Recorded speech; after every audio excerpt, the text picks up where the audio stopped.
reward of up to $1,000 in the case of an arrest. Happening in other news this morning, take a look at this. A high school in Alabama holding an in-person graduation ceremony last night. This is Spain Park High School in Hoover, just outside Birmingham. The ceremony was out there on the baseball field. You can see some students and guests wearing a mask, others not. But all students, though, were spread out from each other. Other high schools in the state following similar plans. This high school in Vestavia let seniors walk across the 50-yard line to get their diplomas in person. Students were given 2 tickets for families, and friends were required to wear masks. Victoria's Secret says it plans to permanently close around 250 stores in the U.S. and Canada in 2020.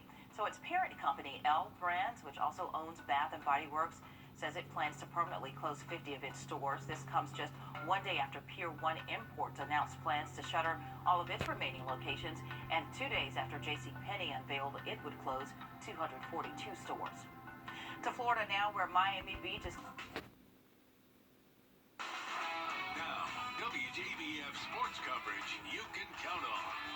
College football and basketball players can get back to work June 1st. Sources say the NCAA Division I Council has voted to lift a moratorium on voluntary workouts at the end of the month. That's the first big step toward a college football season. By the way, Ohio State's athletic director even says he feels like the Buckeyes will be able to put 20 to 30,000 people in the stands safely by fall. Likewise, the Georgia High School Association is expected to take up the return of sports on Thursday. The Board of Trustees will meet at 3 p.m. On the agenda is a discussion of how and when high school sports can return. South Carolina High School League has said it will wait for guidance from Governor Henry McMaster, who Wednesday said youth sports leagues can begin practice at the end of the month and start games June 15th. While the sports world has been on